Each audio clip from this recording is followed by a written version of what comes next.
Envoûté par le charme de l'oasis rouge, le touriste reste émerveillé par cet Éden de la belle Gourara. La brise matinale nous accueille à respirer l'air pur de cette palmeraie millénaire.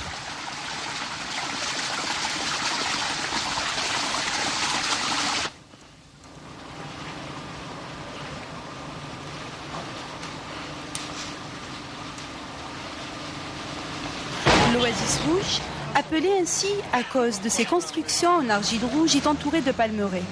Ces espaces verdoyants, au cœur d'un véritable océan de dunes qui s'égrènent tout le long de la Sepra, l'ancien lac d'eau salée.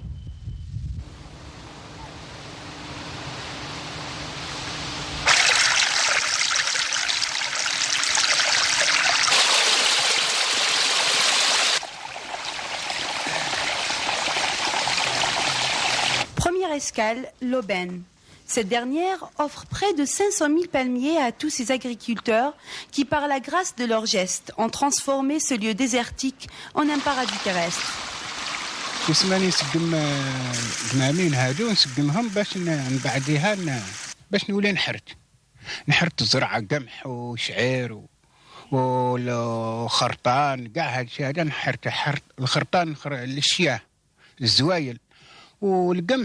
كي نحرته تاني نولي ندير به نخدموه لحساب الحريره والحساب الثاني اللي بغى يطحن بالرحى كيما هكذاك الرحى نتاع الحجره هذيك كيما هكذاك نطحنوا فيها ويطيب مولاه وياكل.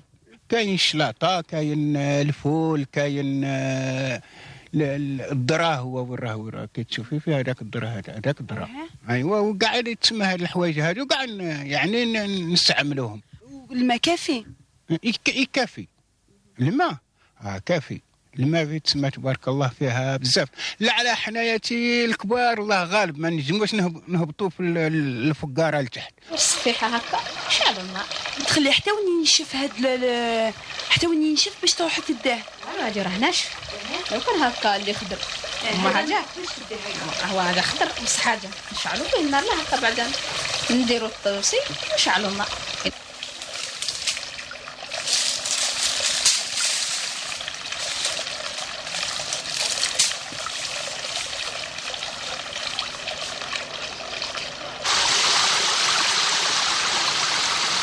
La palmeraie fait la fierté des agriculteurs de Timimoun.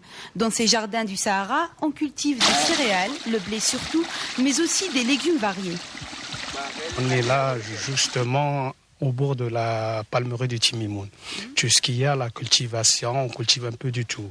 Il y a des carottes, il y a la salade verte, il y a des pois chiches, il y a des oignons, on cultive aussi du blé, des tomates, de l'orge. Et tout ce qui est très intéressant pour nous, c'est les palmiers dattiers. Parce que les dattes, ils sont toujours transportés ailleurs, sur le Mali, sur le Niger. Et tous les gens qui travaillent dans la région, les fellahs, ils font beaucoup de cultivation.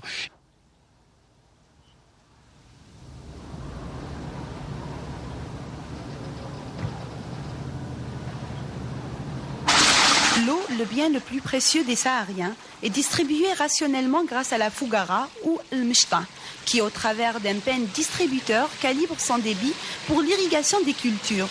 Ce système a inspiré les grands architectes tels que Pouillan, Le Corbusier et Ravero. On est devant le système d'irrigation, c'est la Fougara qui ramène l'eau depuis le haut de plante jusqu'à ici. Et ça, c'est le système d'irrigation, le pen. Et donc là, il y a combien de...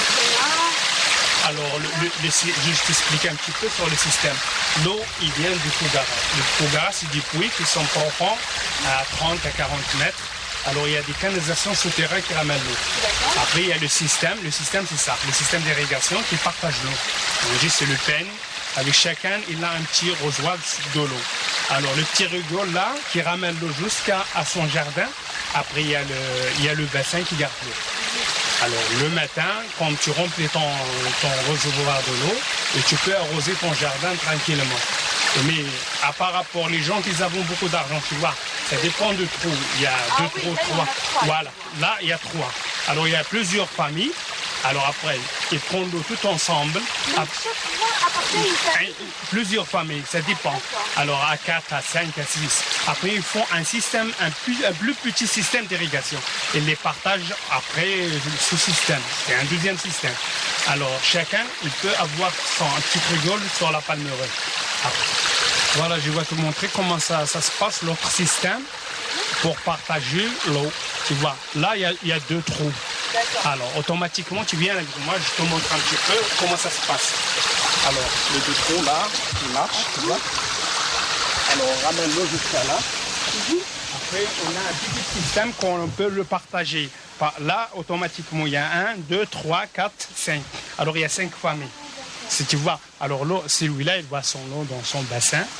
Voilà, là, il laisse remplir l'après-midi. Il peut arroser son jardin tranquillement.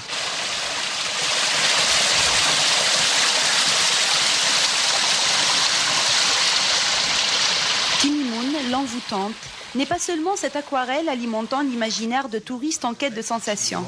C'est plutôt le symbole de la solidarité et de l'altruisme. Un espace où la beauté côtoie le génie, le tout est teinté du henné bien de chez nous.